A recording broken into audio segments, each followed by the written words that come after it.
You started? Oh no, he started. Hit the record. It's fine. You're fine.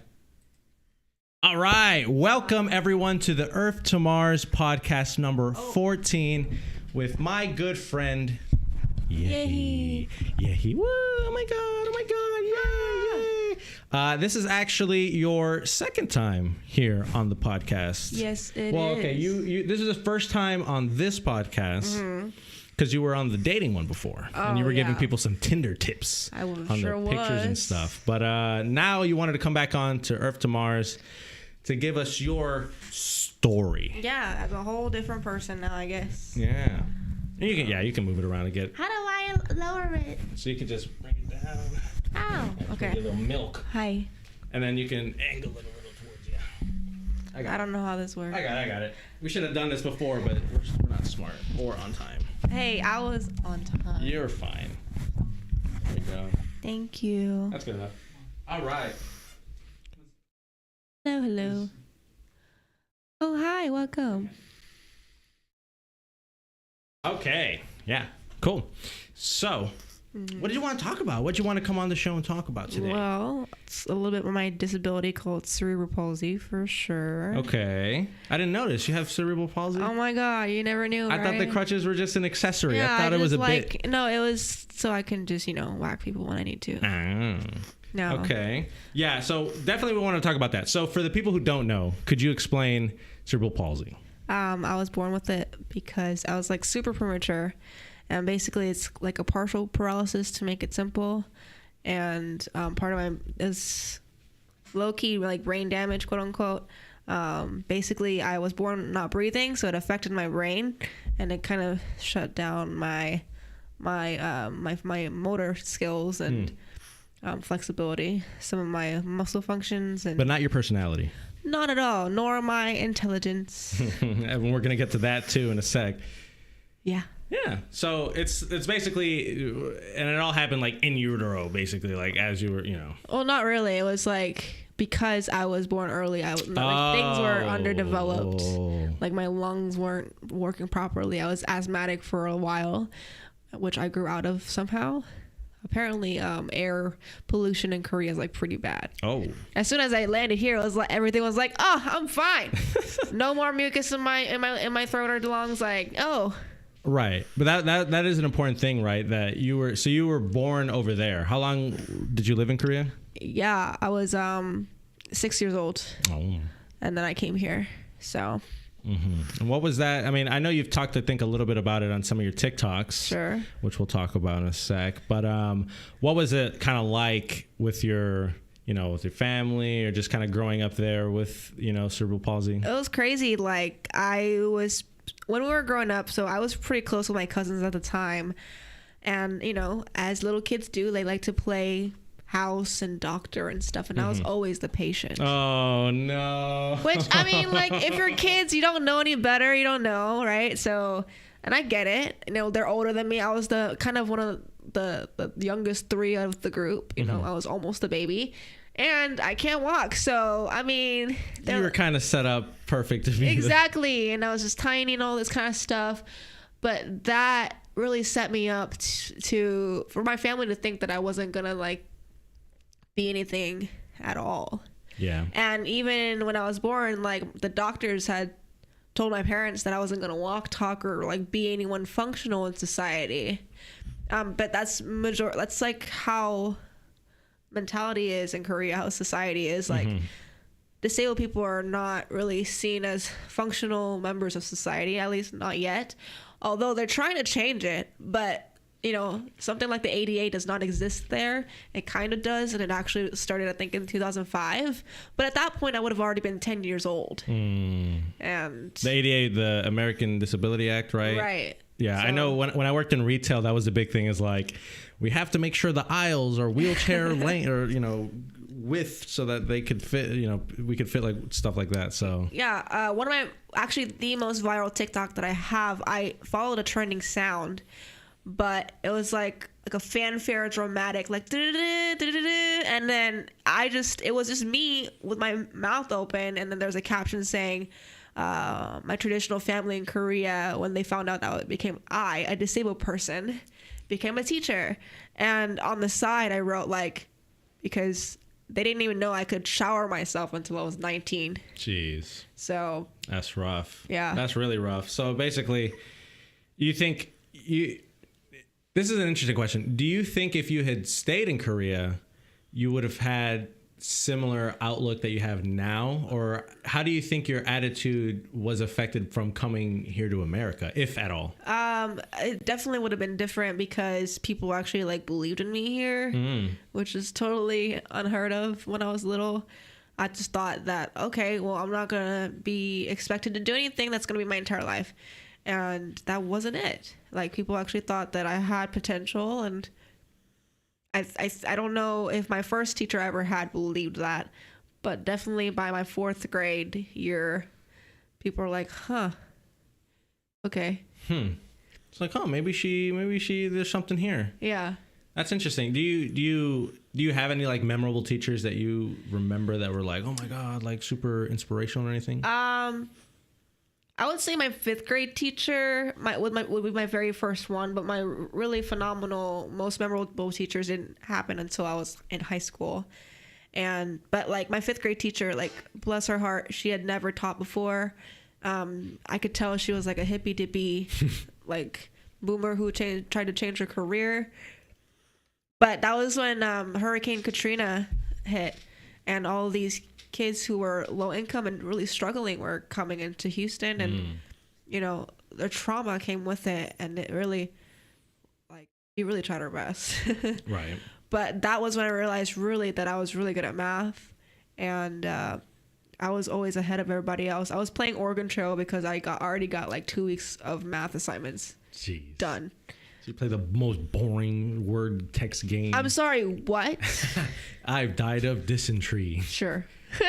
That's interesting. Right. And so it's crazy how you went from, or how it went from like, okay, you know, this girl, it's like kind of like no hope, to then now you realize you're really good at math, and you had some people that said, okay, you know, you have a shot, you have a chance, and they gave you opportunity. Yeah. And then you go to college. Yeah. Which is like, I don't think, your family didn't even think you'd be able to like. Well, you'd say, yeah. I guess my family expected me to go like intelligent, like mentally they knew I was there. Okay.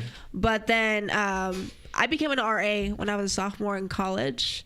And if people don't know, RA is basically like a dorm mom, like someone who looks over, watches after you, make sure you don't die. But I became an RA, and my mom told my family overseas, and they're like, she's taking care of people. She's watching over people. Again, they didn't know that I could shower myself until then. So they were really surprised. Right. And then you graduated with with math degree. Come on. And that's then ridiculous. Yeah. Someone put me in charge of 100 kids every year. But even getting that job was really difficult. I had like 12 interviews, and like you're talking about the teacher job? Yes, the teaching job. Gotcha. And like as soon as I was getting a lot of interviews, but then they saw me, and then I would get nothing back. Like I would get no email. Like it was just crickets. And so I had to be a substitute teacher for 2 years to get myself out there. Just to be like, hey, I can do this. Oh, wow. Why aren't you giving me a chance? And it wasn't until like the last 6 months of me substitute teaching. Oh my gosh. And this was like after I left my ex-husband. Oh my gosh. It was like right when I said, I'm gonna put me first, as the TikTok meme says. But as soon as I said that, like a month afterwards, pretty much on the dot, I get an email from my work email saying, okay, are you available to fill for me for my maternity leave? And I'm like, okay, how long? 3 months. All right. So I substitute for an Algebra 1 class pre-AP for 3 months. They're like, okay, she got this.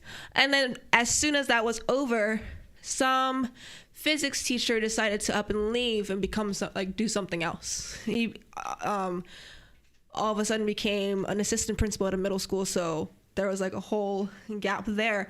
So I became a physics teacher all of a sudden. Do I know physics? Not at all.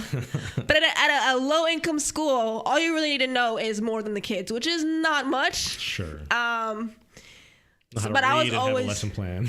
I always was studying like every day just to be like, okay, you know, it's time to cosplay as a teacher who has their life together. Basically. Jeez. For 3 months. So yeah, 3 months I was an algebra substitute, and 3 months I was a physics substitute. And I remember I went off one day on my physics kids because they thought that they could just run all over me and they were just gonna cheat on every single test. Damn. And I told my kids, you know, I have this software where it just jumbles your problems. I can make as many versions as you need me to. Watch me do it right now. And so one of the assistant principals actually walked in on me doing this, and she was like, okay. I almost, like, she came in and like talked to them, like chewed them out, but she was like, I almost didn't want to do that. You were already doing it for yourself. Dang. So like, and I got a job. Right. You were competent. You were competent, and when the opportunity arose, you were able to step in and handle business. Yeah. Dang. But just from interviews for you know, random high schools, they didn't know. And I don't want to say that it's because of my disability, but honestly, there was always a teacher shortage, especially for STEM, especially for math.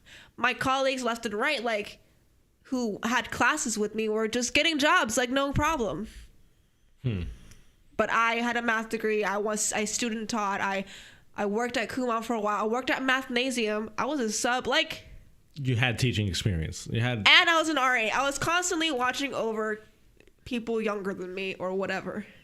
And yet, nothing. So. But it's fine. Once the opportunity did finally come up, you stepped up to it, right? Absolutely. Yeah.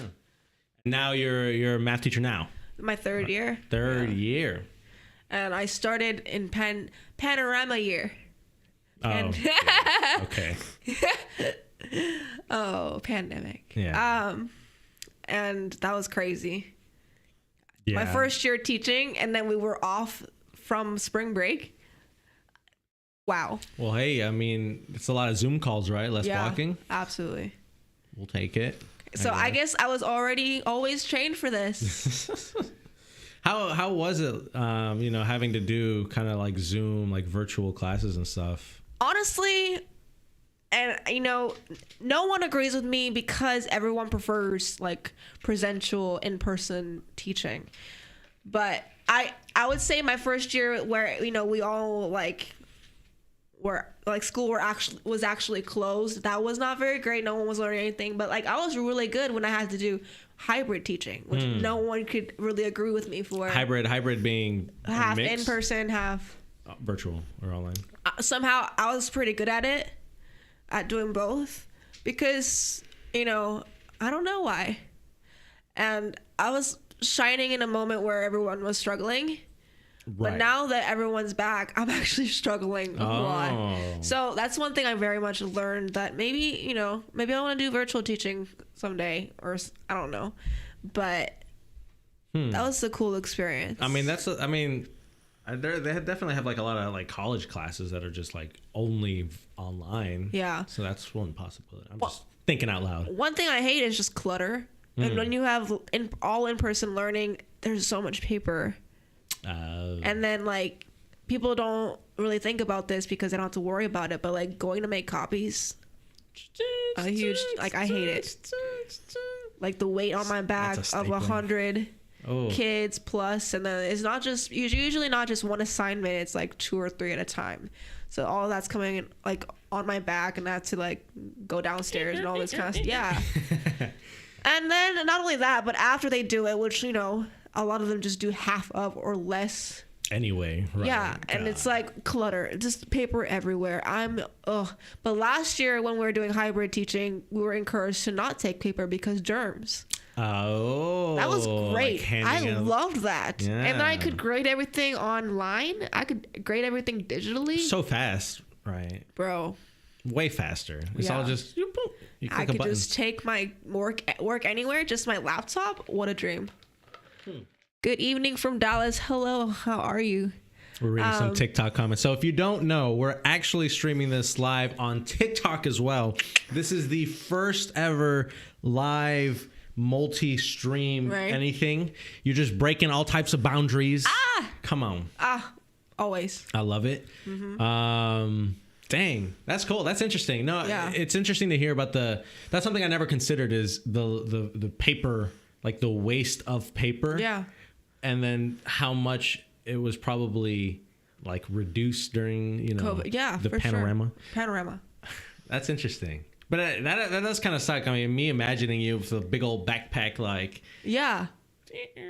And then having to go grade all that stuff. I mean, grading, that's one of the things for like teachers. I mean, I remember when I was in schools, like people were like, some teachers were like, hey, it's going to take some more time grading this stuff because it's just so much. Yeah.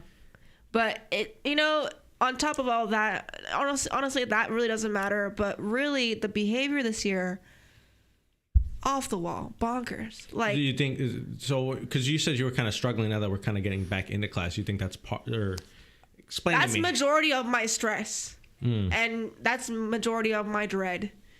In the mornings, I have a TikTok video on this. I am in a Starbucks parking lot, just like having a mental breakdown almost every day because, like, here's the thing, and I always try to be patient and considerate of the situation. Like, I know that the kids haven't been in school since they were like 6th grade. I teach 9th graders. So like when the panorama happened, that was their 6th grade year. Right. And so all of a sudden they're 9th graders. They've been passed along because, hey, give them some slack, whatever, things are happening. Now they don't take things seriously at all. I think that the state test is just going to be, they're just giving it and they're like have to take it, quote unquote. They think it's not an actual big deal. I'm going to be passed along anyway. And then they're going to soon realize that, hey, you're not getting out of here.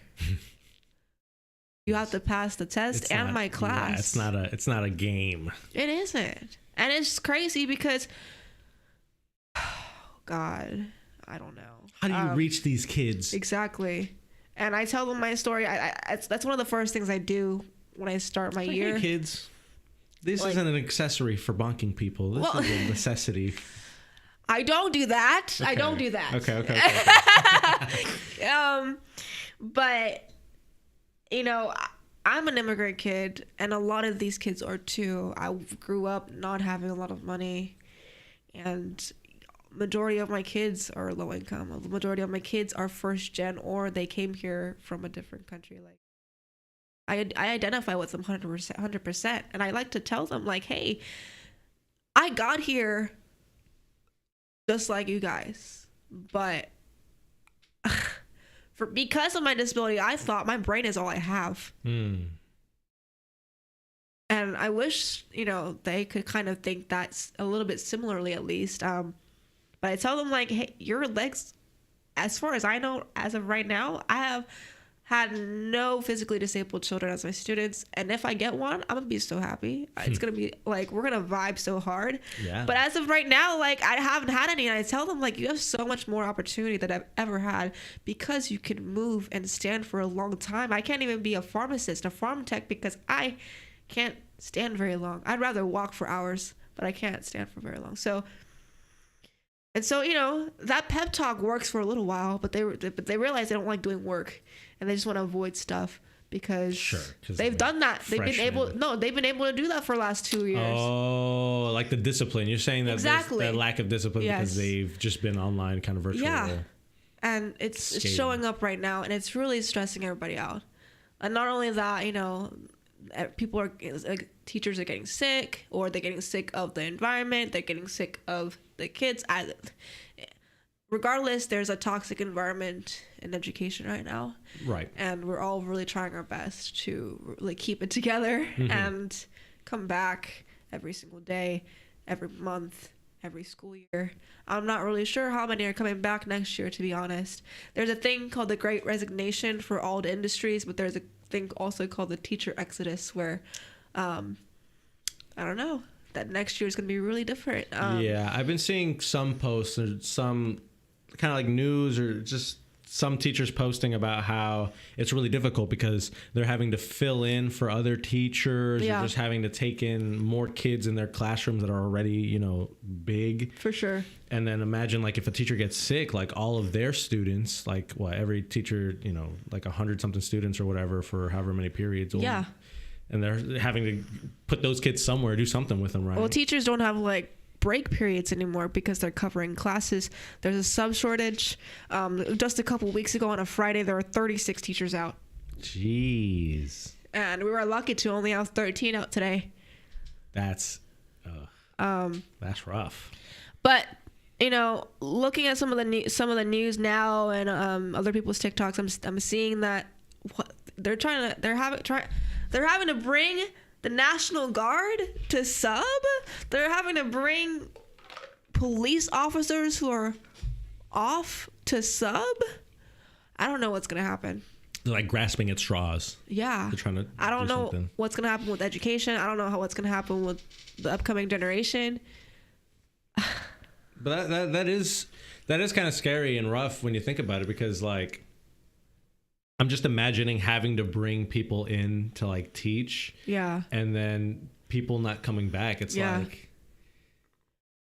Right. And then rough.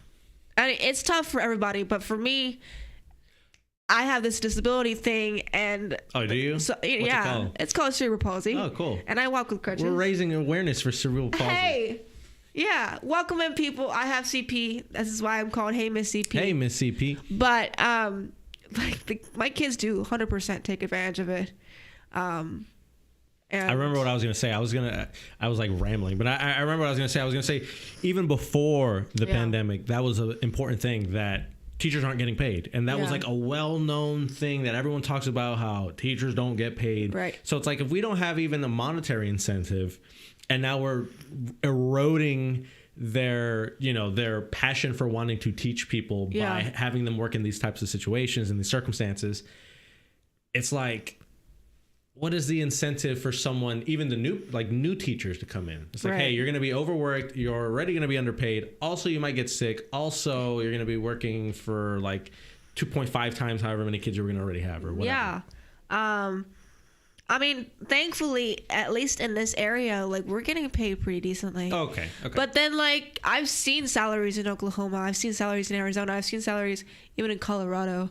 And I actually almost, took a job there because again, I was getting interviews and not getting any, and then all of a sudden Colorado wants me to they offered me a job, but then I realized it snows there, and it's rocky, and the elevation. Exactly, and I don't have snow clothes. I don't know how to walk in snow. Plus, their salaries abysmal. $45,000 a year before taxes. Full disclosure, I'm getting paid $60,000 before taxes right now. Mm-hmm. That's a whole $15,000 difference. Yeah. And I wonder how the cost of living is compared to and they have state taxes, we don't. But this but they have weed. No. Yes, they do, but we're not talking about that. Yeah. But what's it called? Yeah, and they have state taxes, we don't, but the cost of living is almost the same, or maybe even more expensive because state taxes. So having all of that in consideration, it was no bueno. No bueno. Absolutely not. And first, that would be my first year teaching at a Title I low-income school.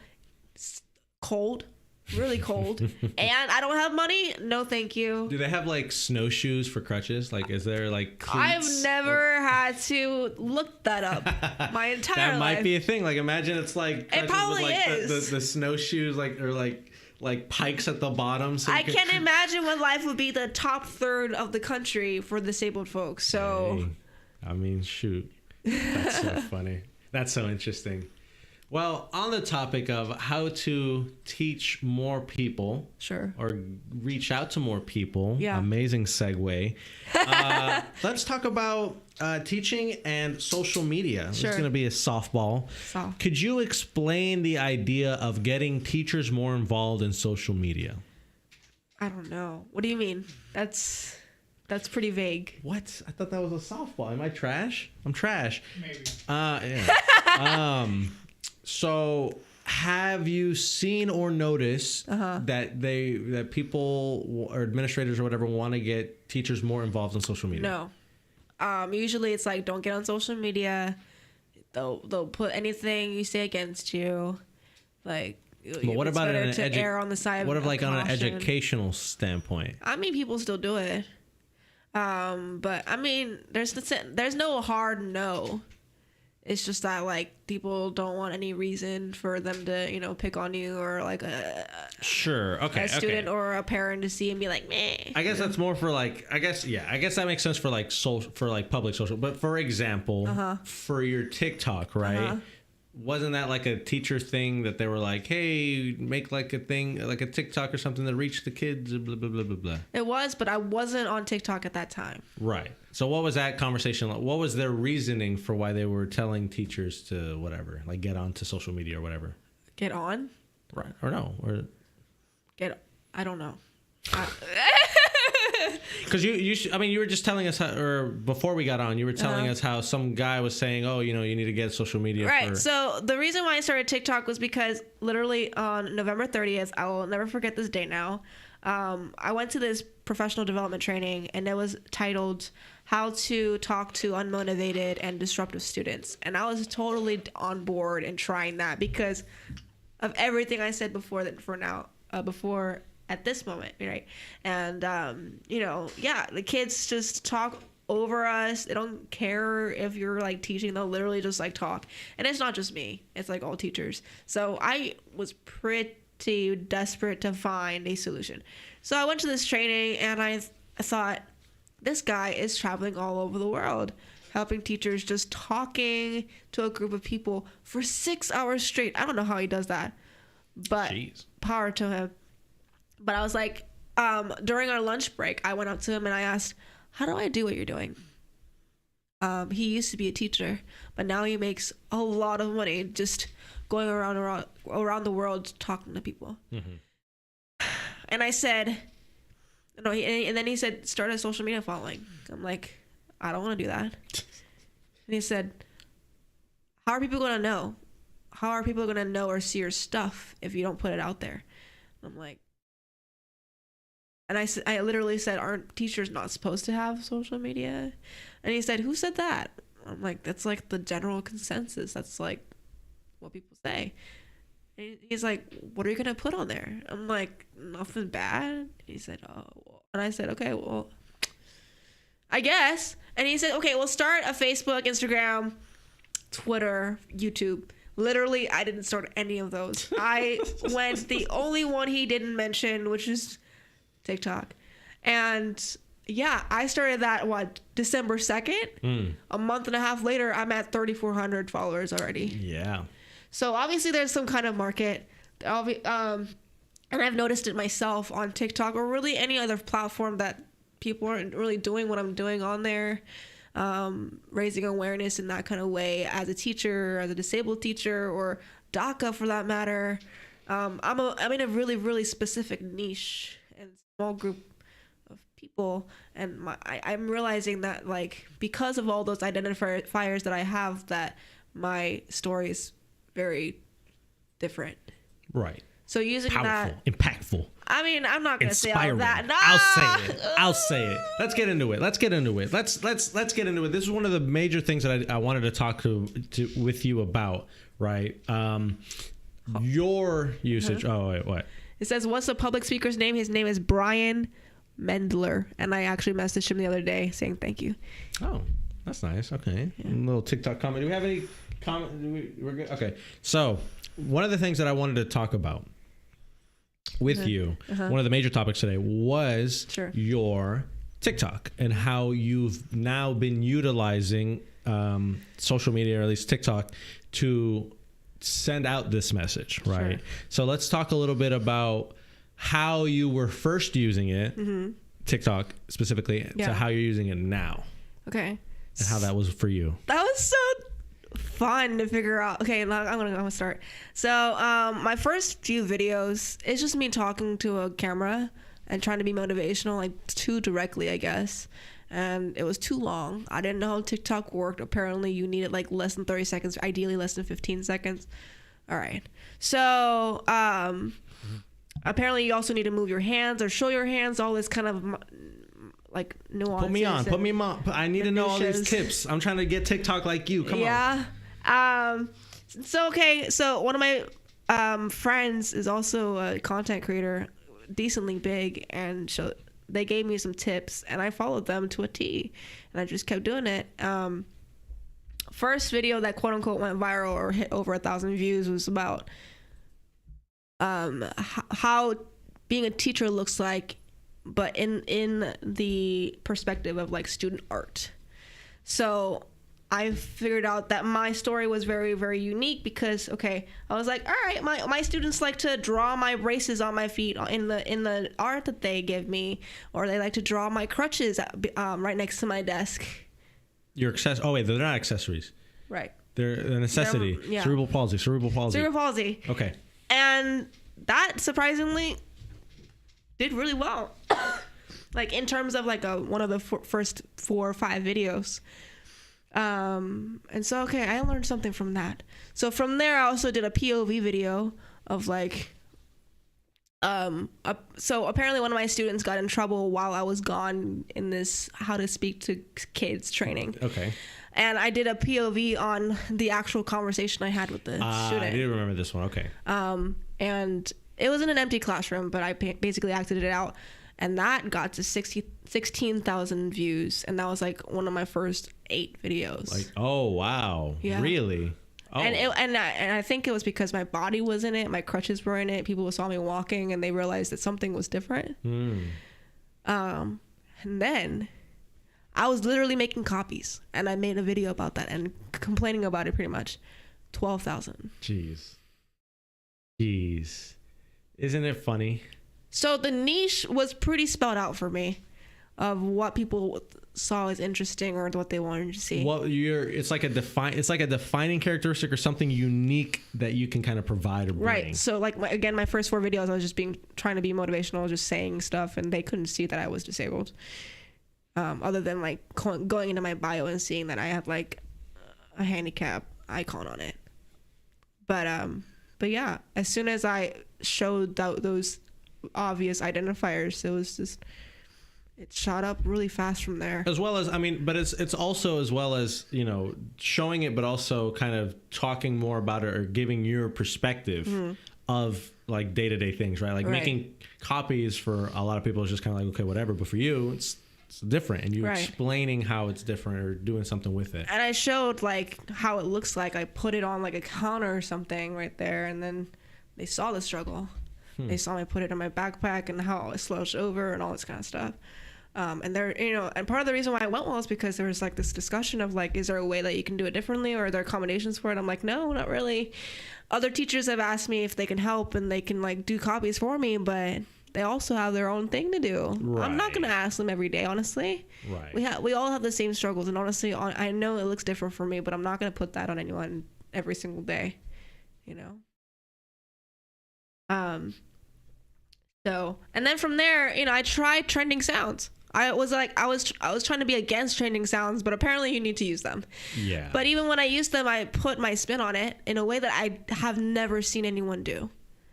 And like I said, one of them got to over, like, it's at 110,000 now. That was a couple weeks ago. Jeez. That was the one about your family, right? Yeah. The one that we had mentioned earlier. Yeah. And that's like your biggest one right now? Yes. That's crazy. How crazy? So is your phone just like blowing up? You're just like, I have the notifications off. Okay, I don't okay. Because my phone is dying all the time already. Making content now. Hey. Gosh. Look at you. Do you think you'd be a content creator? 2019, you? Not at all. You're like, oh, I'm this TikTok content creator. I mean, thinking on it now, I feel like I should have started then when the quarantine happened. The queue. The cocoa. The cocoa. My second most viral is a video that I used of a viral sound from Encanto, of like the eldest sister. I never watched it. Boo. I'm probably never. Boo. It's basically explaining that like there's a lot of pressure, you know, like because I'm an immigrant, I have like the sacrifices of my family on my shoulders. And but like the entire time I was also being beaten like at home, but like no one knew that. Like, and the point of it was that no one should know, because hello, I'm undocumented. I was DACA. So if I tell anyone, then like someone might report it, and I don't want the cops involved, because then boom, you know, the big deportation. They send you back to exactly. Send you to Jeju and Island. being sent back was the worst for me. That was worse than being beaten all the time, because back in Korea I'm like nothing. I don't have any opportunities. People don't trust that I can teach their kids just because they see that I have a disability, think that I'm incapable just because of what they saw. So I'd rather have the chances and people believing in me here and being unfortunately beaten at home than to be sent back, you know? Anyway, I've explained all that in 23 seconds in that video. That's rough. And it's at 20,000 views, I think, and with plenty of shares. And I think the most impactful, the most surprising comment, or the thing that they learned the most from that video, is the fact that I'm not Hispanic. I'm not. They thought you were Hispanic? Well, no. But people think that, you know, DACA people or undocumented immigrants are just Hispanic people. Okay. And hello, look in my eyes. Hey. They're not. And a lot of people learned that, yeah, you can be from any country. Absolutely. Dang. So, because, yeah, that's like the highest liked comment in my video. And that just tells me people learned that from there. So right. And so on the topic of people learning, isn't it interesting how now you're talking about the struggles of being a teacher now, and how everything's against a lot of the teachers these days. Sure. But then you can make something on like TikTok or on social media that would reach more people than a teacher would see in like a school year. Yeah. One TikTok, that 100,000 people, that's like more than a whole teacher's like career almost of like student, maybe. Okay. I don't want to do the math. You're the math person. Yeah. But you see the gist of what I'm saying is that you could reach so many people. So honestly, I wouldn't be surprised if a lot of the teaching might go virtual. Like I'm personally of the belief that a lot of that stuff could see becoming more virtual, because you just reach more people, right? Sure. You don't have to worry about a classroom of 30 kids if you can teach a whole like 100. But you would think so, but also it's very politicized. It's very political. Sure. And so that's a huge thing. The really big thing is just the accessibility as far as people being able to do that, right? So like some lower income school districts or whatever, they might not have the resources to be able to give kids like, okay, here's like a laptop so that you could do these types of things. Right. So I think there's going to need some thinking. And I mean, as someone who's done virtual classes for college, like it's not like it's easier or better or that I learn better. Right. So there's definitely something there. I mean, especially with kids, they don't have they have to be taught discipline. Mm-hmm. It's not natural for them. And I understand that.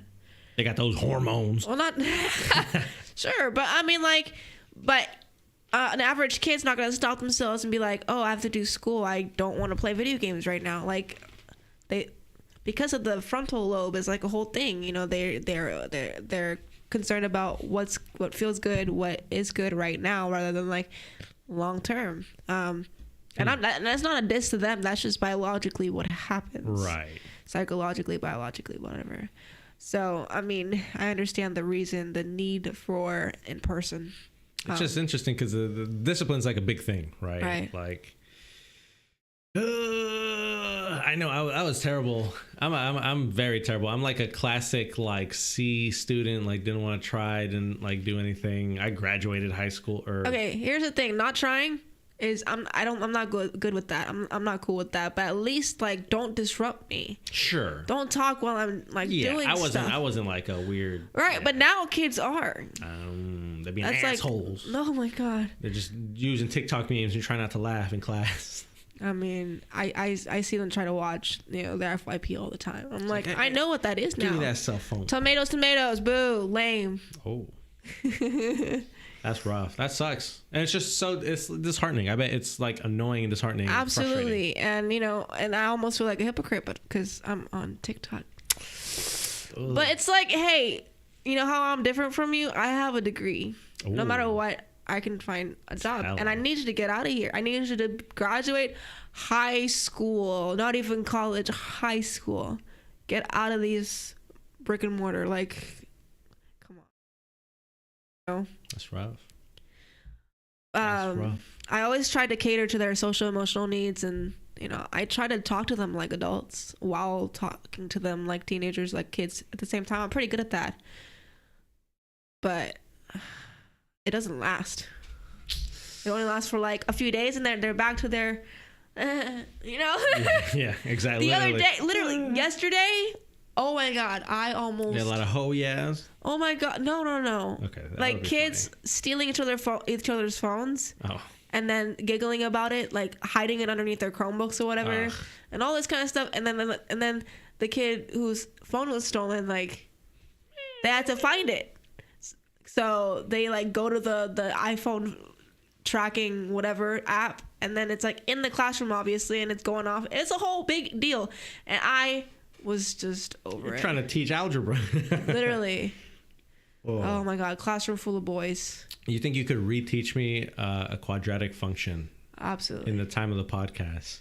Let's not do that. That would be amazing. I'm off the clock right now, it's sir. A squared, B squared. Is it A squared, B squared? Ma'am, this is a Wendy's.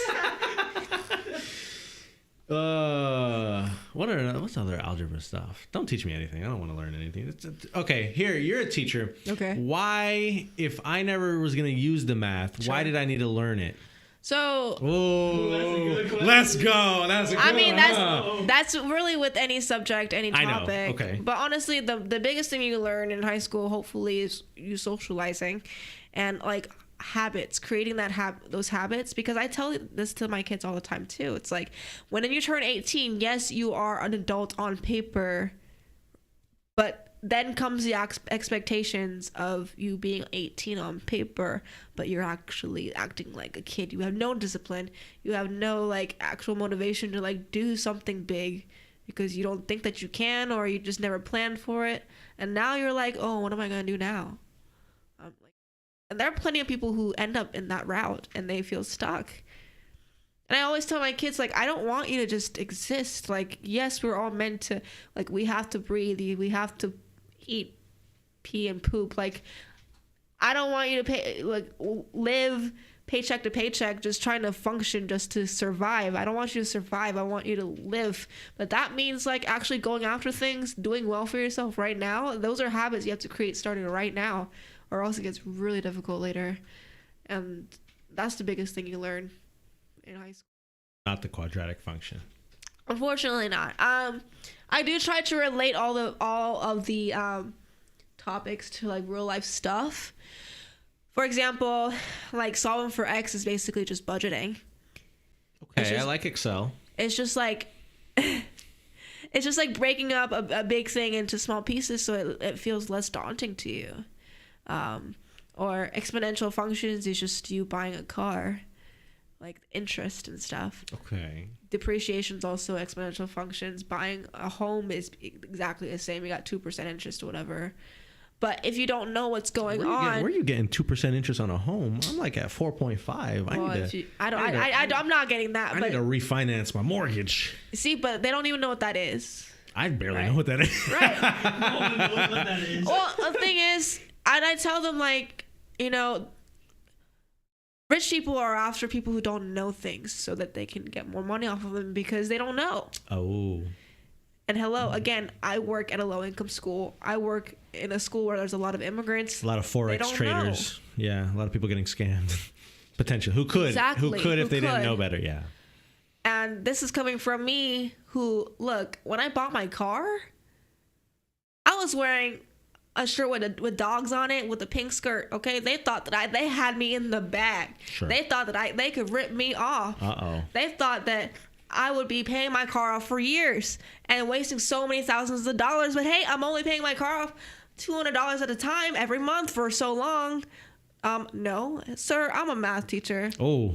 Not only that, but like I actually know what's going on. Oh.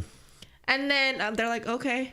So I paid I already had saved up a lot of money, so I paid off my car in like 8 months, 6 or 8 months. Yeah. So it was the strategy there, just paying towards the principal, like paying more than the minimum. Basically. Yeah. No, I had a huge chunk saved up, and I made it sound like I didn't paid it all. And then, my car salesman got pretty much no commission off of me. But before I walked off with the car, they tried to tell me, you gotta add these packages to it because the car is so like cheap anyway. And it was like it was a new rental car. When you like you're getting your car worked on and they rent you a car out from the dealership. Yeah.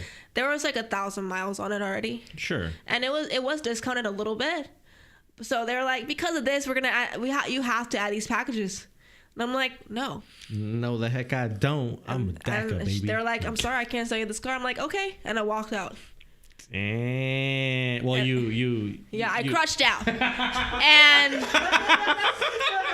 I didn't want to say it, but you said it. Well, you made the motion and I wasn't offended, so. I'm the worst. But no, I'm great. This is great. I loved it. But yeah, they came after me. The finance guy was like, my wife's not going to sleep in the same bed with me if I don't make this deal. It's already 10 p.m. I'm like, all right. I'll sleep with your wife. Hey, no, I'm not inviting you there. Okay. See, I'm being like those kids in your class now. I'm being disruptive. Seriously. Oh, she's gonna give me that teacher look. What's your go-to? Okay, these kids aren't acting up. Do you count? Are you a counter? Like 1, 2, or are you one of those where you just I just don't look say at anything? them and like start picking up my phone because I have every one of their parents' phone numbers on my phone. Hey, yo. You're going to call Miss Maria and be like, listen here, Javier. I don't care if I use my real phone number. I don't care if they call me at 12 a.m. Yo. Okay? People, like, teachers are like, use a Google Voice. No, too much. No, just going to be real. Dang. Up front, straight. If you straight up text you. These moms will text you. How's my kid doing? It's like, yeah, literally one of the parents. So, the school was, in smokes the other day last week off of some views. And one of the parents realized that, and they saw like the kids outside, and one of the parents was like texting me, "Is everything okay?" And you're like, "Hey, yo." They don't know anyone, and that parent does not know any other teacher's numbers, by the way. Oh, you just different. I'm just built different. Yeah, I just got those extra legs, that metal, that cyborg. Let's go. Yes, sir. I love that. But yeah, I love that. So going back to the topic. So basically, the ideal with school is to prepare you in like a meta sense of like being able to build these different habits and discipline in that regard. I usually what I tell people when we have these types of conversations, because I was talking with a friend of mine about this on the topic of college and stuff. Yeah. Really, what I see math is kind of like teaching you how to learn, or like learning how to learn something, right? Because sure, you're not going to use it, but learning like the problem solving aspect of trying to figure out a problem. Yes, critical thinking. Yeah. Not only that, but your brain is a muscle. It needs working out just like your muscles do. Like, and thinking is you working that muscle. It's you doing reps. Right. And I tell them math is the best. Exactly. It's the best. It's literally. That's why we do practice. You just until you get good at it. And God. Speaking of fitness and working out, because I'm a master of segues, talk to me a little bit about your fitness journey or fitness. Some people who may be watching might be, I don't know, surprised. I don't know. They might be interested to hear about how you go to the gym, do physical activities like that. So I'd love for you to talk a little bit about that. Sure. I love going to the gym. It makes me feel better. I mean, that's like so vague and so like cliche. And of course it does, right? But I used to be in a wheelchair. And one thing that my very disciplinary dad has taught me is you gotta do stuff you don't want to do to get to where you want to be. And that includes exercise. Now, he kind of take that to the extreme sometimes. And from that, I will never fully recover from. But I right side. learned this habit, he was really big on me having a physical therapy or exercise session so that I can be more mobile, be more independent. My dad never opened the door for me. He didn't let me go up elevators or ramps. Stairs all day. Yeah. And I remember our first car in America. Hi. Our first car in America was this like really old Chevy blue van that looked sus. Super set. Oh, but it was cheap. It was coming from a whole different country. I can afford only this car's sus cheap thing. Gotcha. No AC. Gotcha. And I was 6-7 years old, right? And smaller than right now. I'm 4'11" right now, even smaller. And you tiny. Right. And I couldn't. Echoing really bad. Apparently the feed's not really good on YouTube? TikTok. Oh, TikTok. Did the van... Oh, okay. We're reading some TikTok comments. So, well, you guys, if it's not working on my TikTok, then there's a link in my page. You can click there, and this is the same live, and it's even better quality, actually. So it's not as personal. You don't get to see all her. It's good. It's good enough. So click on that link, and it'll be even better. But yeah, my dad really was like a sink or swim kind of person. I was struggling getting on that van. Yeah. And it was like, you're either getting on or you're being dragged down the street. Jeez. He literally started the car. It started moving. I got in the car. Jeez. I don't know how I did that. Korean parents. Jeez. Emotionally damaged for life. Emotional damage. We'll get back on the topic of fitness. Okay, we're gonna have my assistant come off mute. This is something I wanted to do anyway, so we'll come back to the topic of fitness. Okay. Hold that. Fitness. Assistant, come off mute. So I hired a Korean translator who's gonna be helping me. His name's Sangwoo. Yep, I'm right here. Hello. Hello. Sangwoo, I'm trying to explain to Yehee. Could you say hello? My name is Mars. 안녕하세요. 저는 Mars입니다. Welcome to Earth to Mars. 여기 오셔서 환영해요. We're doing good so far? Yeah. How do you like to exercise? 어떻게 운동하는 게 편한가? 어떤 운동이 편하세요? 예, 그렇죠. 그 질문이죠. I'm doing great. I think I might be better at this actually. Maybe. Maybe. Right, get off mute. Okay. Fine. See, we this is a whole multicultural event. Diverse, inclusive, hashtag. Accessible. Kind of. My stairs aren't super accessible, but it's fine. Hey, look, see? You got up the stairs her damn self. Yeah, I did. Yeah. I did. All right. So on the topic of fitness, we're going to cut. Yeah, actually, so a few years ago, I had this challenge to myself. I'm like, I'm going to look really hot. Oh. I'm going to get abs. Okay. I wonder if I could do that. Okay. Sure enough, with some dedication, every single day, 5 days a week. Couple hours, did it, and it's somewhere in my TikTok video, like that picture. We're about to put you on Singles Inferno. No. That's a good reference. But I even changed my diet, almost vegan, just for the challenge. Yeah. Okay, so talk a little bit about some of the routines or what you like to do and exercise. The reason I'm trying to talk about it so much because I'm trying to get you that Planet Fitness sponsorship. So we're gonna keep on it. Thanks. But I don't know if they'll sponsor me because I don't know if they'll actually sponsor me because I'm too honest. Like I will literally tell them or tell people like, hey, this machine's actually not great. It's not accessible. You keep it real. Yeah, I do keep it real, and I hope they listen. But they're like, just give the feedback to your club, to your manager, and they'll consider it. I'm like, bro, really? Anyway, I break my routine. I break my workouts into two, so upper body and lower body. And I do specific cardio for lower body days and upper body days. But the big point of it is, I use machines to keep things to keep things safe for me, and it's been working. I mean, I don't know, if something hurts, I just don't do it. Okay. You know, I just try my best, and there's plenty that I can do. Right. You get on the stair thing? The Stairmasters, yeah. Okay.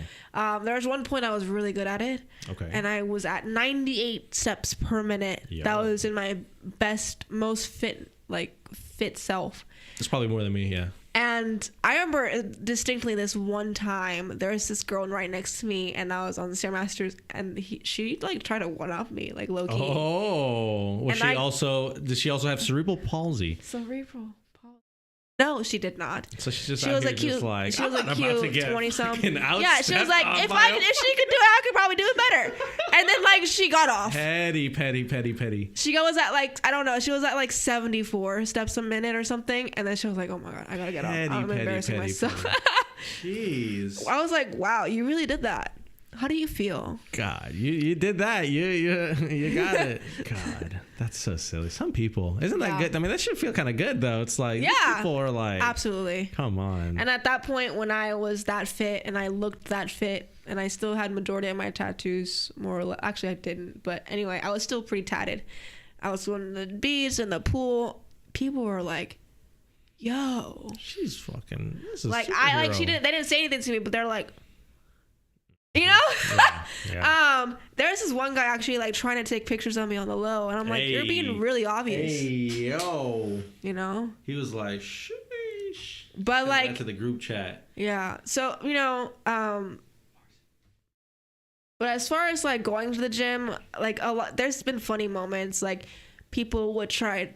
I would like approach a machine, and men specifically would lower the resistance weight for me to help me out. That was no help at all. I had to reset it now. Thanks. Oh. That's a wonderful topic that we could talk on. How when the people in public what's your favorite thing that they say? You're so brave. Can I pray for you? Let's talk about it. Sure. Let's talk about it. Stop telling people, just like you and I, that they're. You say it. Brave for existing. Yes. Check 1, 2. Don't stop telling people that they're brave for existing. Yes. Check. Stop praying for people in the street. Check.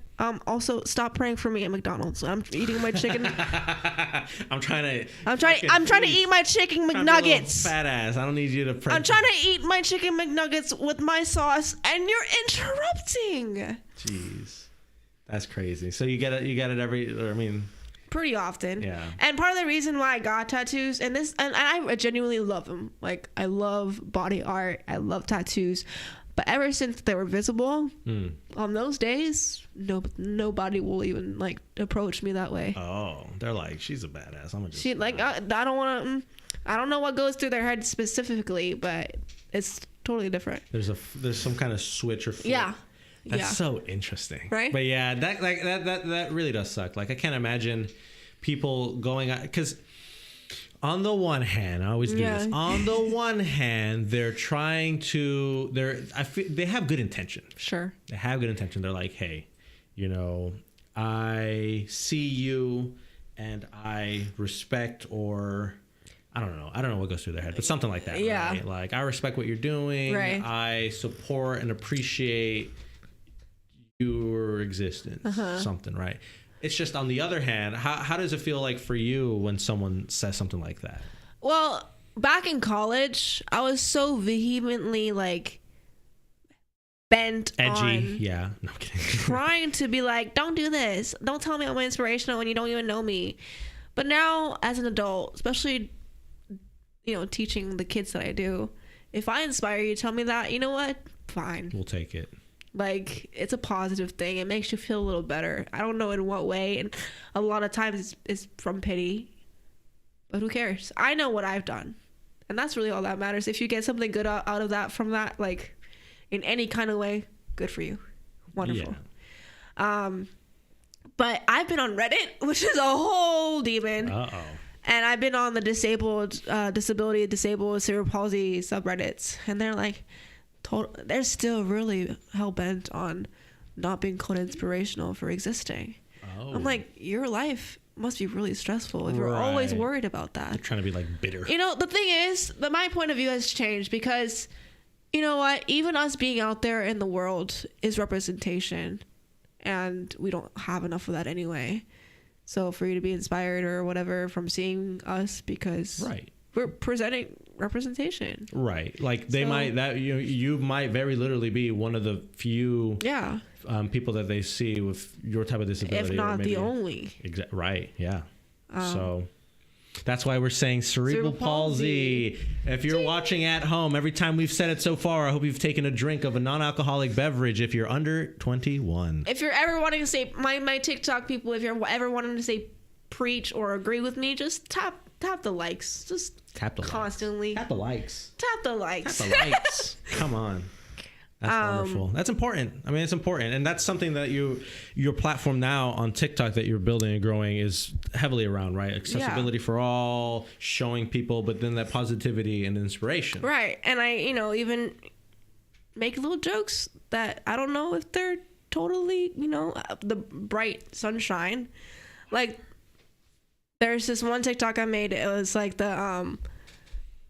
what's the matter? Just hay fever. With the crying eyes. I think so. Yeah. And I said, when I'm thinking about that time when I had a major surgery and the kids in my third grade class thought that I would come back walking, but I came back still in a wheelchair. And people are like, am I supposed to laugh at this? And I'm like, yes, I am cringing and still laughing at this moment. Yes. Yes, you're fine. Please laugh. This is hilarious. Let's talk about it. Humor. Yeah. Humor. I made a joke earlier. Yeah. I thought it was funny. I love it. It was rough. I But love it. Something that, and this is something I've talked about on just the last podcast with a friend of mine, because she's gay as fuck. No, I'm sorry. It's true. She is. She said it. By the way, I really appreciate you not cussing that much as usual. I appreciate it. Yeah, I'm trying. But- Because I don't know how many under 18. I don't know. Anyway, we were talking about the subject of making jokes, but with people who are minorities or othered or And one of the things that we kind of were saying was like, it really just depends on your specific relationship with a person and how they feel about it. So that's why with you, I feel comfortable enough to make certain types of jokes. Well, plus, if I'm making the joke, then please, by all means, laugh. Sure, right. But I guess some people don't know if they're jokes. Some people, right. It's not like I should go to every other person with cerebral palsy. And assuming that, I mean, I guess it kind of makes sense, but it's something, maybe you could talk about, or just, what are your thoughts on that? I love just making fun of me as with all my identities. I don't know how people, I never do that to other people. I don't put that spotlight on them, but I love it. I think it brings uniqueness to your jokes, and it brings in a perspective that no one's really heard, and I enjoy it. What's another joke that I made? Oh, there's this sound that I lip synced to, and a part of it was like, it was like a really like, oh my gosh, I live in a home. I'm so grateful. There's food in the fridge, blah blah blah. And then at some point in the sound, it was like, and I can move my body freely. All of it works. And at that point, I'm just like, oh wait. No, it doesn't. And that was the funny part. So but like I had to start the TikTok with, this is my dark side of humor. Like I enjoy dark humor. This is fine. You know? And at the end I was like, it's okay to be comfortable with yourself enough to make fun of yourself, to laugh at yourself. It's fine. God, that's so rough. That's so funny. That's so bad. I like it. I mean, that's good. I mean, I love seeing those types of TikToks too, of like people who have whatever it may be that's different or unique, but then being able to take a joke about it, or make their own jokes about it. Because if not, life is kind of hard to live. Yeah, it's like taking the control away from, instead of it being something like, used against me, it's something that I can now use for my own, humor, entertainment. Right, absolutely. And I don't regret any bit of it. I love it. Yeah, it makes my life a lot you're having fun making people cringe, like, oh, God. Yeah. And I never run out of content ideas from it. Yeah, let's talk about. So one of the things that I was attributing your content creation or your like TikTok kind of, I would call it success. Like how well you've been growing your TikTok is your consistency. Absolutely. Like you like post. What's your posting schedule like for people who don't know? Usually 3 times a day. Jesus. When I'm bad, 2 times. When I'm good, 4 times. That is so. That's that Korean discipline. Absolutely. But like, you know, again, it's not like YouTube. Mm-hmm. Like making TikTok videos is easy. 6-second videos and then attaching my niche to it, just putting some words. Putting a crutch, waving it. Sometimes I specifically put my crutches in the frame just to make a point. Hey, the secrets. Don't give away all the secrets. I'll give away my secrets. Yeah, I know. It's fine. That's so interesting. But yeah, that was one of the things. Because I mean, you've we're asking me for some content stuff. Mm-hmm. You like call me and I'm like, what's happening? You're like, here's an idea I have for TikTok. How do I use a ring light? And for TikTok, do I really need to make a Twitter? Yeah. Yeah. So that was fun. I love talking about content stuff, content creation. I love it. It's just so fun. I mean, obviously. Yeah. It's fun. No, I see your setup here. You're really you're that girl. I'm trying to be that. Yeah. But yeah, no, your TikTok, I mean, that's that type of attitude. I mean, it's no wonder that you're having so much stuff, or being able to start like kind of fostering this community, right? Because if you're putting yourself out there so many times, like 3 times a day, a new TikTok, it's no wonder that something catches on, right? That consistency is it's something I talk about when I talk to other content creators, is like so important. And yet I still don't do it as well. But hey, it's fun. And all of those, I'm being authentic and for sure. Yeah. It's fun for you, right? I mean, like you do it because you enjoy it. Majority is educational in some kind of way. If not, then some kind of inspiration or whatever, or you learn a little bit about me. Like, right. 'Cause that was something that you were explaining to me once, is that you would have like a kind of like a teacher one in the morning ish, and then in the evening or whatever, the second or third ish one would be something more like relatable or more like engaging, some or like it would invoke some more like discussion. A little bit controversial. Hey, I see you in your comments. In your comments, you type into people, like type into them, telling them to give more impact or input or something. Yeah, tell me what I should make, and they never give me input. But like, that's fine. Hey, I don't. It's fine. I'm good on my own too. People on your own 4. Sorry? Yeah, you said you're good on your own too. Oh yeah, on my own 4. Hey yo. 4 legs because crutches, cerebral palsy. Hey, cerebral palsy is cerebral palsy. Assistant, pull up the definition and have it ready for me. I want you to read it out. I don't know. It'll be fun. I'm trying to come up with ways to spruce it up, spice things up in the podcast room. Well, talking about spices, I also like to show cooking a little bit. Oh, solid segue. Solid transition. Segue. I learned from the best. But yeah, people just generally, are curious about me doing normal things, and people are generally wondering how I do normal things. Or like, you can do normal things, So, I like to show my cooking. I'm not great at cooking, honestly. Okay. But it's just to show that, hey, I can do it, you can do it. A lot of people are really hesitant about cooking. Like, they're like, I don't want to cut onions. It looks complicated. I don't want to do garlic. I will literally cut up some vegetables and put it as a TikTok. Right now. And today, let's go. We've had this vegetable platter for you to cut up. No, I literally, and then I have a zucchini cutting video. My cover video is me holding up a zucchini. Okay, wow. But she knew what she was doing with that. Hey, but I never do anything wrong. So okay. Anyway, yeah. So what the point of those videos is to inspire others to start cooking. It doesn't have to be like Gordon Ramsay gourmet stuff. Literally just make things, and it probably tastes good if you're seasoning it right. That's it. I have some. And that's it, folks. Cerebral palsy. I have some gochujang downstairs if you're trying to whip up some bulgogi. Bulgogi. We'll make some bulgogi for Sangwoo. It's Sangwoo's birthday today. Woo! Happy birthday. 27. Don't die. Assistant.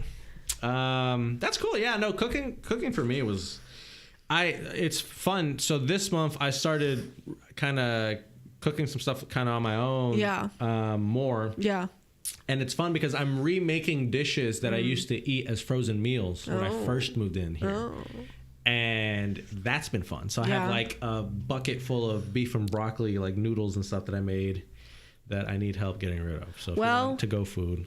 As my cooking TikTok videos say, I'm your mom now. Hey, I believe in you. You can do it. Start cooking. I got a mommy. Hey, So you're gonna bring out the food and show us how it is, or what? maybe in a bit. Yeah, right. We need some cooking for some food tonight. I show my mom some of my cooking videos, and then she's told my traditional Korean family cerebral palsy, and no, I say that because like my family overseas are like, she's cooking. Man, you can tell them anything. They're like, oh my god, tell her you picked up like lumberjacking or something. Right. Like, oh my god, she's cutting down trees. God, skiing. And then my family is like, can we see those videos? Absolutely not. Literally, no. That video that went 100,000 plus. Yeah, you can't really show the Korean family the video where you're like, oh, my Korean family was so... I mean, when I say that, I'm really, doing a commentary about Korean culture, but unfortunately, my Korean family goes down with it. Yeah, because Korean family's Korean. Exactly. Yeah. If I get TikTok famous, enough for them to find it on their own, you know what? Whatever. Yeah. Do you? I mean, it doesn't sound like you super resent your family in that regard, right? No. Right. No. So if anything, you just kind of, I'm sure you enjoy that opportunity of being like, ha ha. But also on the other hand, do you also feel like you're just happy to show them, like, to try to change their mind? Yeah, absolutely, for sure. But unfortunately, so out of all the cousins, and this happens in all toxic familial relationships, we all have that cousin that's the lowest bar. I was that cousin, because anyone can do more than me because of this and this and this, because of my disability, all that. Sure. But all of a sudden, I'm hitting all these milestones, and I've jumped to the moon. Yeah. Now I don't know if my cousins really like me anymore. Oh. Dang. Yeah, because, oh my God. You imagine, like, being in your family and the whole time they're just ragging on you, like, ha, ha, ha. They're not necessarily ragging on me. They just don't expect any, like, okay. They're having very Fair low enough. expectations. Yeah, so they don't have that expectation. And then now you're working as a teacher, making you have good a degree, making good money, and I'm getting invited on podcasts, and I have a following. Yeah. Your cousins don't have any excuses anymore. No. There's nothing they could say, because they could be like, well, yeah, he could do it. Yeah. Yeah, he could do it on all four legs. So what are you doing? Yeah, and I remember my most successful cousin before I was successful, being that one. And I love her. She's very nice. I love you very much, Somi. Hey, yo, you got single Korean cousins? I don't know. Actually, I do one of them, and she's everyone's concerned for her because she's like independent and like she like speaks up her mind. I'm like, that's an issue? Okay. That sucks. She sounds American. Right. I don't understand. Come on over here, cuz. Dang. Sheesh. And people are concerned. They're like, how are you gonna find a husband that way? Oh my God, get out of here, get out of that country, please. How's she gonna be batting away husbands? Yeah. People? That's so silly. That's she like graduated from like the top like woman university in Korea, which is still top 4 in general, and like graduated in like I think journalism and philosophy. Yeah, but does she drive her own car? Yeah. Oh. And she travels and stuff, and and like everything, and yeah, people are concerned just because she speaks her mind. That's interesting. Gonna become a ladies' rights activist over there in Korea? No, probably not. But I really hope that she ends up here or somewhere that's like more open-minded and like okay. Go off, queen. Go off. It's so interesting to me that K-pop and Korean culture it's like gaining popularity so much here in America and the West, but then I know all this stuff that's not so great. The crazy industry stuff, right? Industry / like culture, and it's almost feels a little weird to me to say anything negative about it. You know? Nah, do it. Expose K-pop. I can already see the clip right here in my head. And plus, it's like, you know, first world country and stuff, and we're like, not that I'm like a political figure, but just generally it just feels off. But yeah, I feel like, you know, they're so technologically advanced. Oh, and yeah, come on. Like capitalism wise, they're amazing. Yeah. But then like social issues wise, sexism, ableism, all that kind of stuff, racism, nationalism, I think they're decades behind us. Fascinating. Yeah, but like if I have really good internet, you know, I could kind of live with some of that stuff. You know? Yeah. If I can go to a really good internet, you know, I could kind of live with some of that stuff. You know? Yeah. If I can go to a PC bung or whatever. Yeah. Right. Play some StarCraft, like I'm chilling. I mean, that'd be alright. I mean, I'm sure it's not mostly joking. Right. It's not as bad anymore, but I mean, white people are still very much glorified in Korea. I feel like is that a thing? Isn't that a thing in some? Well, in a lot of different places, but still, it's like weird. So you appreciate those differences when you look at it compared to America and being here. Yeah. Amen. Go America. America. Americans for cerebral palsy. CP, cerebral palsy. Let's go. But I mean, there's of course still a slew of issues here, like healthcare and stuff like that. That's a whole thing. But I wouldn't be able to say that I would have all the opportunities I have now if I was still there. So we'll take it. We'll take it. Yeah. That's wonderful. That's good. Thanks. Dang. Do we get any any questions or anything or any comments? What are some of the comments? A lot of them just say "vom ugh." I don't know what this is. That's probably weird. And one of them says, "No one watching this live." What? Well, it was a question mark, so I guess. All right. Yeah. No. That's good. That's so good. But I'm still kind of involved in like the Korean community here. Like sometimes I go to Korean church, right, to pray to Korean Jesus, just to make my mom a little happier. I mean, I'm atheist, and I'll probably get ragged on that at some point. But I think that religion's good just for the sense of community. I feel like if there wasn't church, like my mom would just have no sense of self. And I mean, in our community, and she deserves that. So sometimes I go with her, but I get prayed for the weirdest things, like that I would have a strong man, able white husband. Go to the other camera. Just switch it to another one. We'll fix it. Yep. Find a strong, brave man to like take care of me and just, do whatever and just pretty much save me, but little do they know that I've already been married and divorced. And I made a TikTok video about this, that like he didn't even know how to make eggs. So. Oh God. Yeah. Maybe we could save that one for another day, maybe. Or more TikToks. Right. Oh, we could talk about also.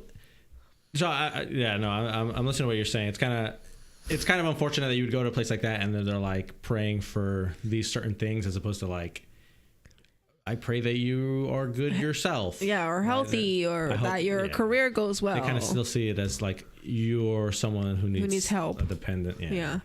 And I've actually been stopped at Walmart like a few days after I got married one time. And this guy was holding a big steak, and came up to us, asked us if he could pray for us, and we were in a good mood. We just got married. We're like, I'll go ahead. And he was like, "Thank you, Lord, for this beautiful woman and this brave leader of a man for marrying this beautiful woman." God, I don't remember the rest of it. I thought he was just made a big moan. I was like, oh god. No. and then at the end of the prayer, like he was like, if you ever need anything, just he gave us his like number and everything. I'm like, no. In my head, I'm like, we don't need anything. So I don't need weird. anything from you. Like, what the That fuck was is so he gonna- weird. At a Walmart. In the middle of like the meat section. Okay. Fam, he knew what he was doing. That's so Oh my weird. God. That's so weird. But I know. you did mention earlier how, surprisingly enough, when you have your tattoos showing, Right. people kind of leave you alone. So Yeah. let's talk a little bit about your tattoos. Sure. I love talking about your tats. Tits. People might be surprised to know. It's like, oh snap, you have tattoos.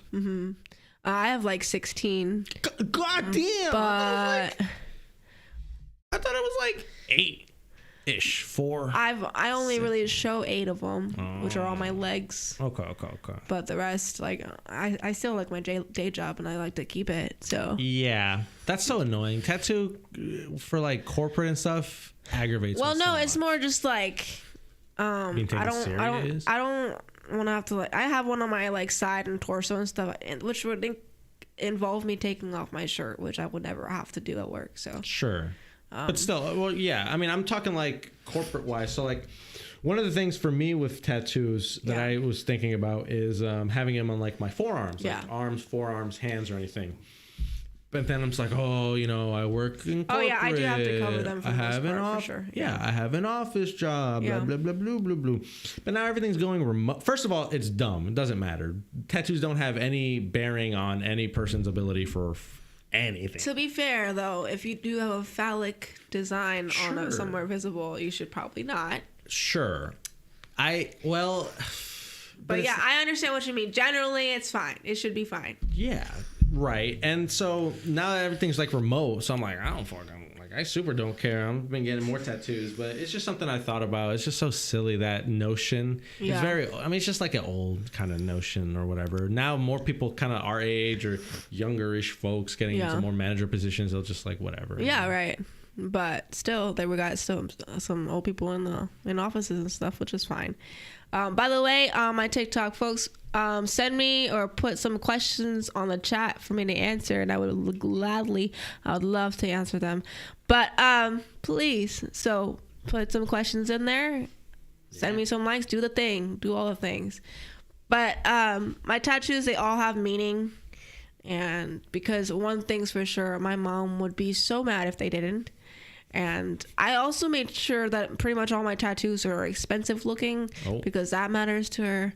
The quality of the art. The culture of Korea, the Korean culture is material girl all day, every day. Plastic surgery, all that. Like right? the looks, the status. Oh my god! I shop at Gundam. Designer brand. Yeah, exactly. See, I don't play with me. Don't play with my Korean knowledge. Let's go. Don't play with me. Right. I'm cultured as heck. Exactly. I'm being Good. polite for the. This is a PG podcast today, except for that 13. For all the times I cursed.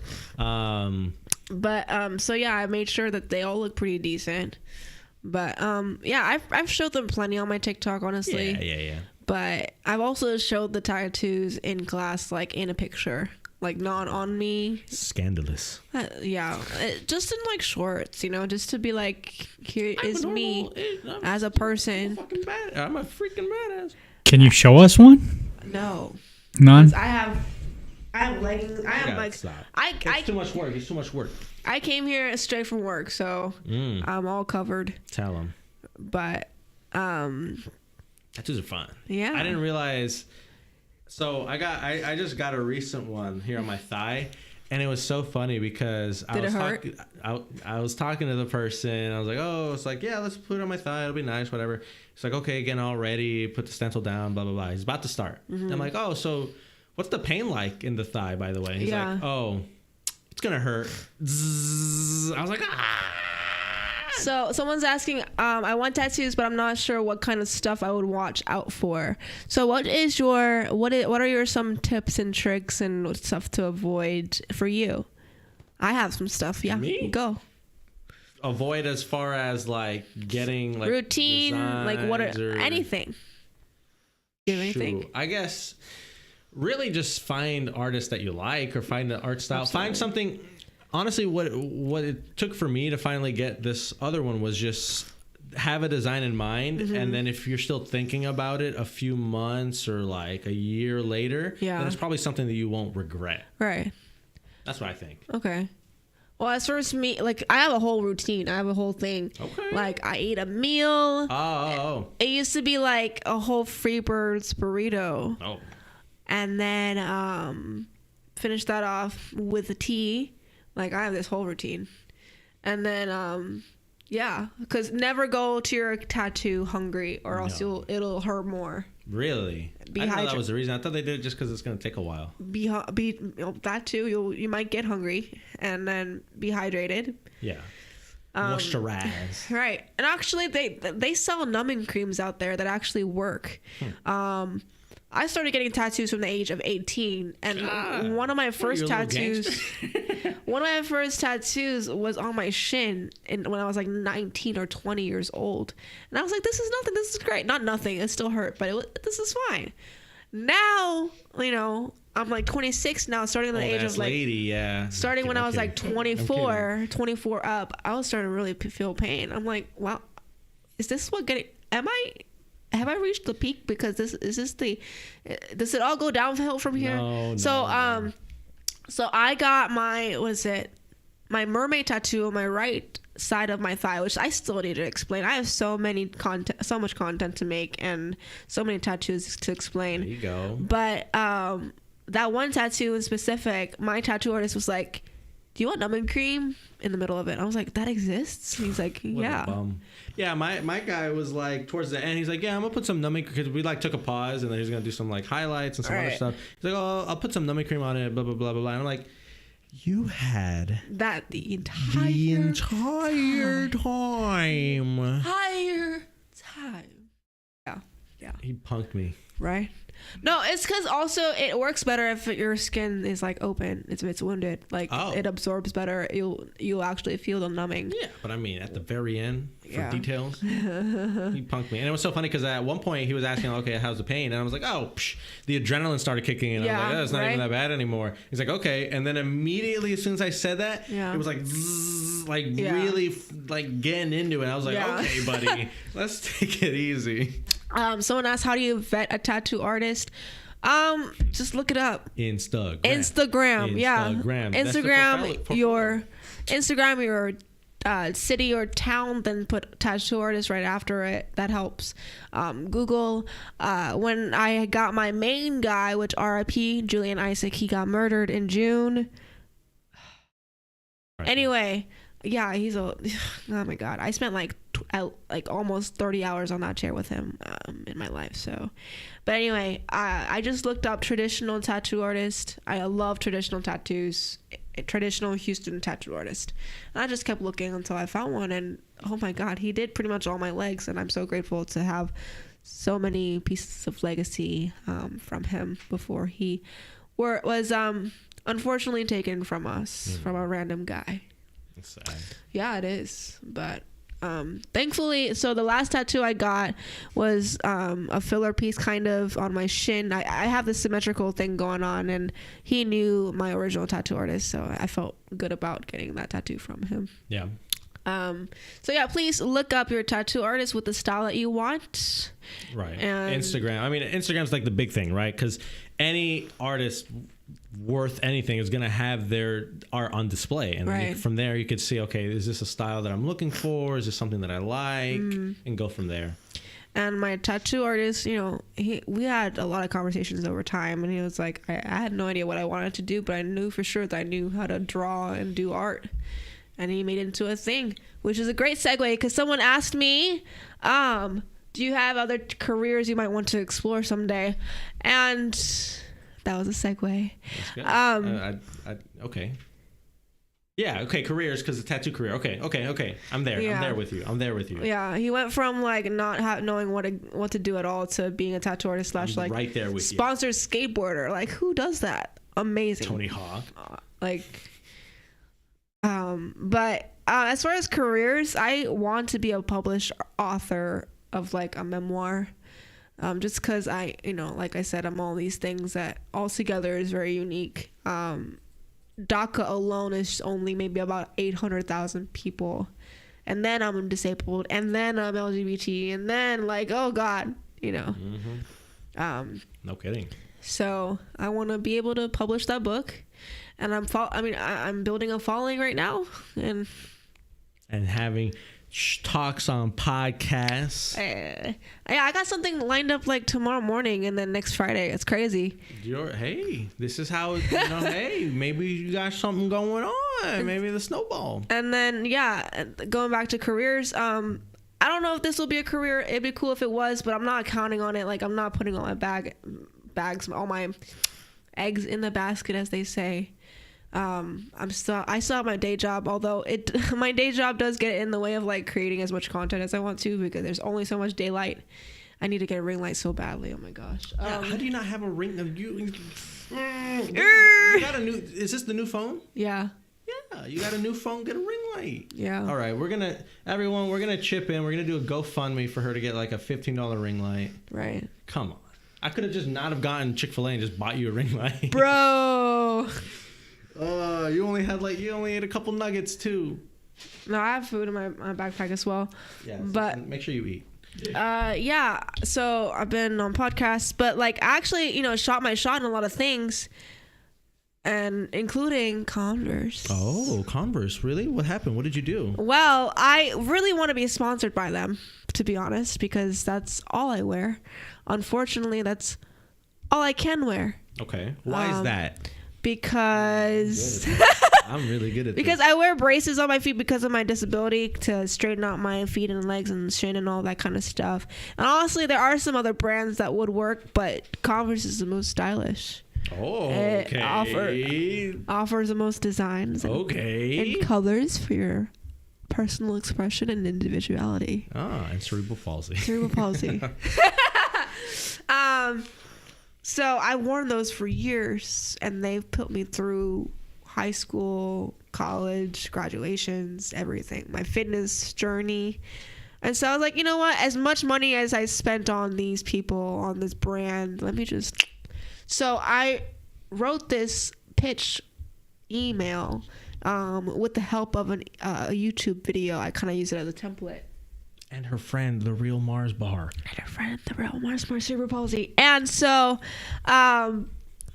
it worked. I actually got a response back.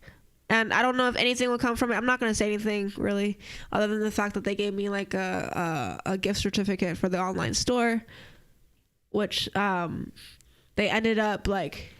I'm doing a giveaway right now. It is due on the deadline is February 4th, but it's $100 Converse gift card / gift certificate to where you can just get a free pair of shoes. And what do they have to do? They have to follow me, like the post where I did the giveaway, tag 2 friends, and tag Converse. And the reason why I do that is because I just want more visibility. Yeah, Converse is like attention. I already have spoken to one of the heads of the social media department of Converse, and she knows me by my name at this point. Yeah. But I just need that push. That at Converse. They could use a disability advocate, an accessibility label to their brand. Advocate. Yeah. It even has alliteration. Exactly. Come on. And, I'm cute. I got tats. I'm marketable. Yeah, brand friendly. I barely curse. You know how much I love cursing? Yeah. And I didn't curse at all, except I slipped once. Barely. Yeah. You could have said it on TV, I think. Yeah, but... Come on. Yeah. Converse, if you don't sponsor, yay, I'll be mad. It'll come one day, and if I'm just consistent like I am now, I'll be fine. Sure, exactly, right? And then if you keep sharing this story, come on, that's what it is. Yeah, I talked about it on a podcast. I'm not gonna bring it up again. I was gonna talk about luck. This is the discipline podcast now. Yeah, let's go. Everyone needs that little Korean discipline. Am I right? Yeah. Am I right? Yeah. Yeah, he said yeah. He's Korean. Let's go. I mean, there's of course some luck to it, but it comes with. Why you gotta ruin? Well, no, it comes. No luck when your dad drove off on the van. Was that luck? That wasn't luck. No, but I mean, with the consistency, with the 3 times a day, I mean, one of them's got to be lucky to catch on. You bugging, B. Bugging. Nah. Hey, I'm gonna respectfully push back. Sure. It's your discipline of putting so much stuff out there. Sure, yeah.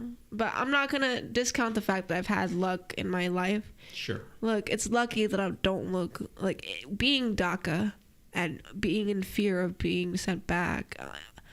I'm lucky that I am not Hispanic. Unfortunately, I mean, that sounds controversial, but hear me out.